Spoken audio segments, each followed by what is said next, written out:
Philip Morris, stock ticker PM, is one of the world's leading tobacco companies as well as an established dividend payer. Philip Morris has recently filed SEC Form 25, so today we are talking stock delistings, what SEC Form 25 is, how this news will affect Philip Morris, stock ticker PM, and how Philip Morris's delisting will affect shareholders. What exactly is SEC Form 25? This is for firms that wish to delist from a stock exchange.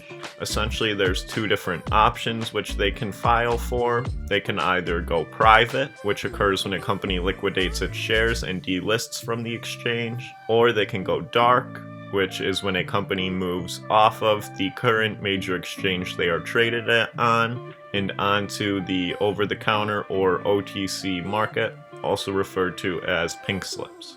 Before a company files Form 25 with the SEC, a press release must be issued on the company's website no fewer than 10 days before delisting is effective. The stock delisting then becomes effective 10 days after Form 25 has been filed, and the termination will occur 90 days subsequently.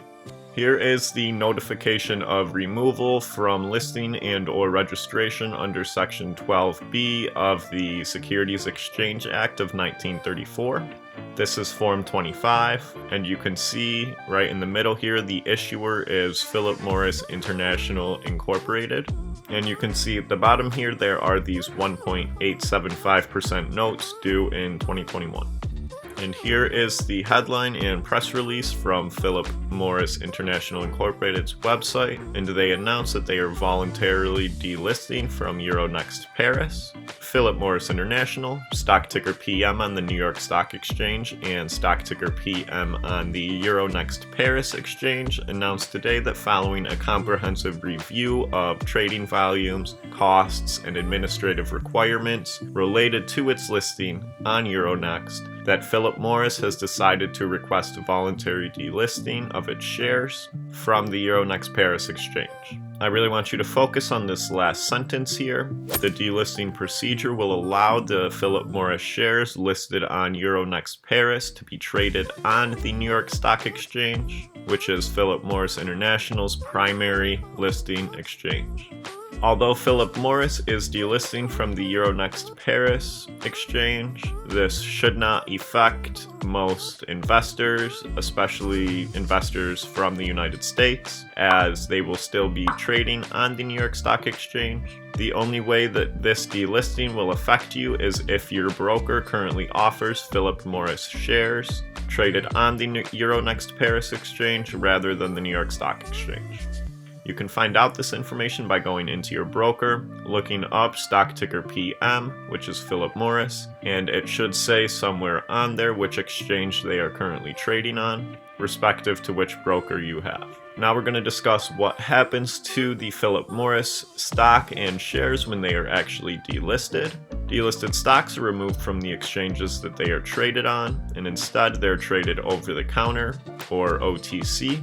This may certainly have an effect on volume in most cases, as many of these new institutional brokers such as Robinhood or maybe Webull may not offer OTC stocks to be traded. But because Philip Morris is still on the New York Stock Exchange, whether or not they're listed on Euronext Paris really should have little to no effect on their pricing as well as the volume. As far as the shares you own, nothing more changes when a company is delisted. The new delisted stock gives the same level of ownership in the underlying company, and the security can be traded just the same. It's just on a different market. And in Philip Morris's case specifically, they were an issuer-initiated delisting. It's not like they had to delist because they didn't meet some sort of requirement set on them by the exchange. It's possible for a company to voluntarily delist its stock from the exchange on which it's traded. When a company voluntarily delists, it may not necessarily be for negative reasons.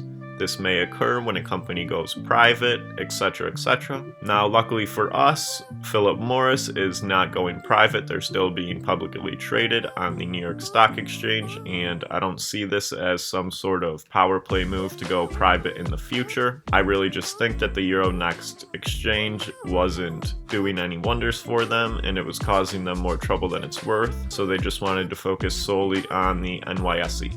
One of the reasons I wanted to talk about this news on Philip Morris is because I am invested in Altria Group, stock ticker MO, which is a direct competitor in this consumer defensive sector tobacco industry.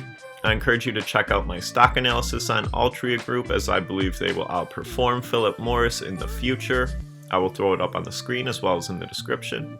One of the things that drew me to do this video is that I really was inquiring about how Philip Morris's recent news about the delisting would affect the share price of Altria Group, and I'm relieved to report that Philip Morris delisting from Euronext Paris should have no effect on Altria Group, as PM is still listed on the New York Stock Exchange alongside Altria Group. Thank you all for your time today.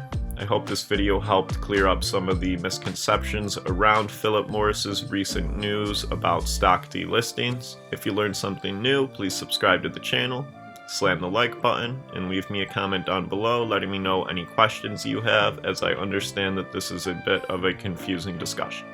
As always, I'm Patrick Zimmerman. Thank you for your time. Have a nice day.